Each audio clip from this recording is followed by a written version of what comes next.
Why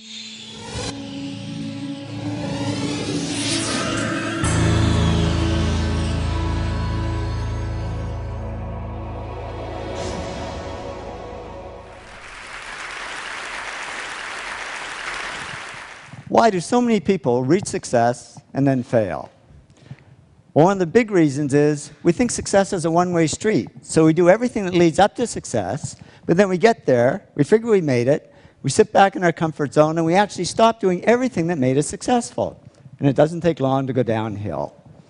And I can tell you this happens because it happened to me. Reaching success, I worked hard, I pushed myself, but then I stopped because I figured, oh, you know, I've made it. I can just sit back and relax. Reaching success, I always tried to improve and do good work. But then I stopped because I figured, hey, I'm good enough. I don't need to improve anymore. Reaching success, I always was pretty good at coming up with good ideas because I did all these simple things that lead to ideas. But then I stopped because I figured I was this hotshot guy and I shouldn't have to work at ideas. They should just come like magic. And the only thing that came was creative block. I couldn't come up with any ideas.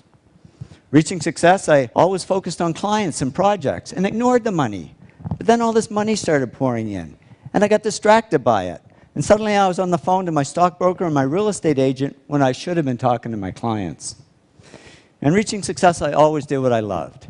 But then I got into stuff I didn't love, like management. I'm the world's worst manager, but I figured I should be doing it because I was, after all, the president of the company. Well, soon a black cloud formed over my head, and here I was, outwardly very successful, but inwardly very depressed. But I'm a guy. I knew how to fix it. I bought a fast car. It didn't help.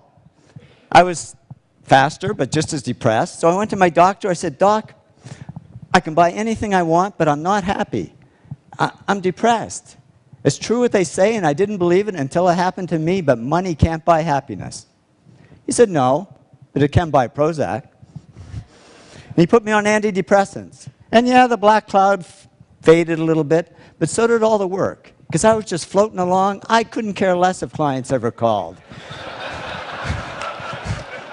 And clients didn't call, because they could see I was no longer serving them, I was only serving myself.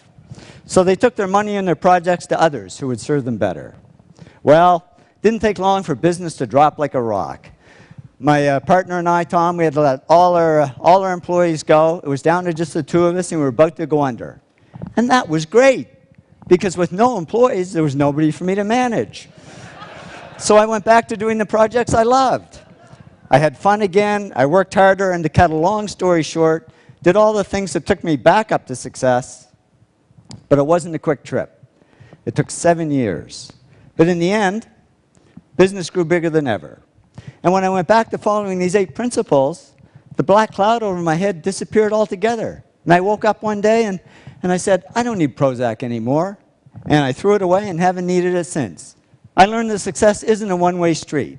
It doesn't look like this. It really looks more like this. It's a continuous journey. And if we want to avoid success to failure syndrome, we just keep following these 8 principles, because that's not only how we achieve success, it's how we sustain it. So here's to your continued success. Thank you very much.